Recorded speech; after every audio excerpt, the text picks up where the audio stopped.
آج ہونے جا رہا ہے یہ میچ، اور دونوں ٹیمیں جیسے میں اب بتا چکا ہوں کہ اب سے پہلے 5 دفعہ آمنے سامنے آ چکی ہیں. 3 دفعہ پاکستان جیتا، 2 دفعہ جیتا نیوزی لینڈ. اس کے علاوہ اوور آل جو اب تک T20 میچز کھیلے جا چکے ہیں ان کا نمبر ہے 24. پاکستان ان میں سے جیتا 14. بالکل پلڑا ہمارا اور انشاءاللہ آج اور مزید پلڑا ہمارا بھاری ہو جائے گا. عوام سے ہم نے بات کی کہ عوام میں کافی زیادہ غم و غصہ تھا کہ بھائی کیوں گئے اتنے عرصے کے بعد ہم انتظار کر رہے تھے کہ پاکستان انٹرنیشنل کرکٹ واپس آئیے. آپ آئے، آپ نے گول گپے کھایا، بریانی کھائی، آپ چلے گئے. کیسے عوام کا کیا رد عمل ہے اس حوالے سے آپ کے ساتھ شیئر کرتے ہیں.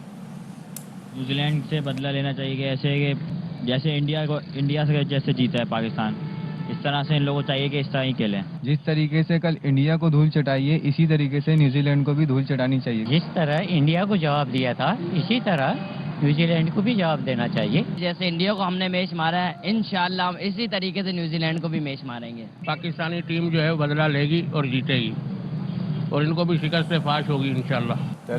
یہ غصہ کتنا ایکسپریشن دیکھا تھا آپ نے کہا شکست فاش ہوگی.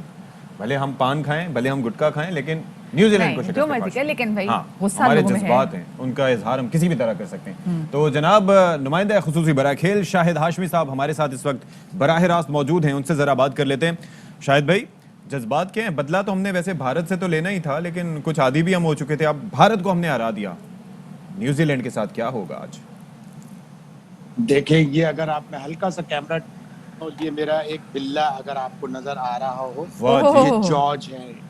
اس جارج کے ذریعے ہم کیویز کا شکار کریں گے، اور بھارت کا تو شکار کر لیا، اور نیوزی لینڈ کو بھی بتانا ہے. کل رات کو پریس کانفرنس تھی کین ولیمسن کی، جو ان کے کپتان ہیں، بڑے حلیم، بڑے نفیس قسم کے انسان ہیں. میں نے ان سے پوچھا کہ آپ پاکستان کا دورہ چھوڑ کر گئے تھے، آپ تو نہیں تھے ٹیم کے ساتھ، آپ IPL کھیل رہے تھے، تو کیا پاکستان ریونج لے گا آپ سے؟ تو بیچارے بڑا شرمائے، کہیں گے کہ واقعی بڑا شرمناک تھا، ہم نے گورنمنٹ ایڈوائس پہ وہ فیصلہ کیا تھا. مجھے نہیں لگتا کہ پاکستان بدلہ لینے کی سوچ کے اترے گا، اس لیے کہ بڑے اچھے کرکٹرز ہیں اور ہمارے بس یہ تو آپ تو یہ کہنے کرے جیسے کین ولیمسن نے کہا کہ آئی ایم شیور کہ پاکستان جو ہے نا وہ اچھے اسپورٹس مین اسپرٹ کے ساتھ جو ہے وہ کھیلے گی. بالکل، لیکن ساتھ ہی ساتھ آلریڈی نکلا ہوا ہے انڈیا کا حال دیکھ کے. لیکن ساتھ ہی ساتھ انہوں نے یہ بھی کہا کہ پاکستان ورلڈ کپ کی فیوریٹ ٹیموں میں سے ہے، اور جس طرح انہوں نے انڈیا کو ہرایا ہے، بڑی خطرناک ٹیم ہے. ہمیں اپنا گیم کھیلنا پڑے گا اگر پاکستان کو ہمیں ہرانا ہے. اچھی ٹیم ہے نیوزی لینڈ کی، ہمیں تھوڑی سی مشکل ضرور ہوگی، لیکن اگر وہی جذبہ لے کے اترے جس طرح بھارت کے ساتھ اترے تھے کہ ہرانا ہے، دکھانا ہے، بتانا ہے کہ ہم بھی ایگزسٹ کرتے ہیں، ہم بھی دنیا کی ٹاپ ٹیم ہے، ہم نمبر 3 ہیں، وہ نمبر 4 ہیں نیوزی لینڈ والے. تو بھارت کو ہرایا، بھارت نمبر 2 ہے. تو ہم نے جب بڑی ٹیم کو ہرا دیا اور اپنے روایتی حریف کو ہرا دیا، تو انشاءاللہ نیوزی لینڈ کو بھی ہرائیں گے اسی جذبے کے ساتھ. They are a different team, because ہم نے یہ دیکھا کہ جو سلجنگ وغیرہ ہوتی ہے یا بدزبانی ہم دیکھتے ہیں کہ کھیل میں ہوتی ہے، تو وہ آزیز کرتے ہیں، انڈینز کرتے ہیں، یا جو انگلینڈ والے ہیں وہ کرتے ہیں. ایٹ ٹائمز کبھی کبھار ویسٹ انڈینز بھی کر جاتے ہیں، لیکن کیویز ایسا ہم نے نہیں دیکھا کہ ان کو ایسا کرتے ہوئے. تو یہ بھی شاید ایک مسئلہ ہو کہ وہ پریشان ہوں گے کہ اب جیسے ہمیں گھور گھور کے دیکھیں گے، ہمیں ایسی بری جملے کسیں گے، تو اس میں ظاہر ہے کہ ان کا They are the most humble team. بہت ہمبل لوگ ہوتے ہیں. نیوزی لینڈ اگر آپ جائیں جب بھی کبھی تو آپ کو اندازہ ہوگا، بہت ہی خوبصورت جگہ ہے. وہاں پہ امن و امان بہت زبردست ہے. بلّا کھو گیا، کتا مر گیا، یہ ان کے اخباروں کی ہیڈ لائن ہوتی ہیں. گرل فرینڈ نے دھوکہ دے دیا.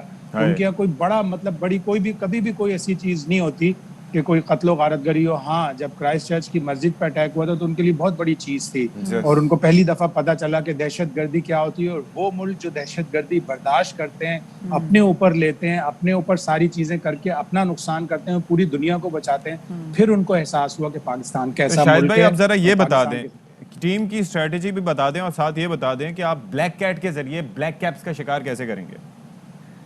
بالکل، بلیک کیٹ کو چھوڑ دیں گے اوپر ان کے اور کہیں گے کہ اٹیک کرو. Attack is the best policy. Toss جیتیں، ان کو پہلے بیٹنگ کرائیں، اور پھر بیٹنگ کر کے ان کو اس اسکور پر ریسٹرکٹ کریں کہ ہم بنا سکیں. ان کے پاس بالرز بڑے خطرناک ہیں، فاسٹ بالرز بھی ہیں، اور جسے ہم بٹس اینڈ پیسز کرکٹرز کہتے ہیں، جو بالنگ بھی کرتے ہیں. گلین فلپس بالنگ بھی کرتے ہیں، مارک چیپمن بالنگ بھی کرتے ہیں، اور ان کے جو ریگولر بالر ہیں ایش سودھی اور مچل سینٹنر، یہ بہت ہی خطرناک اسپنر ہیں. کھینچ کے بال مارتے ہیں، اور UAE میں کھینچ کے بال مارنے والا اسپنر ہی کامیاب ہوتا ہے، کیونکہ بال گرپ کرتی ہے. خطرناک ٹیم.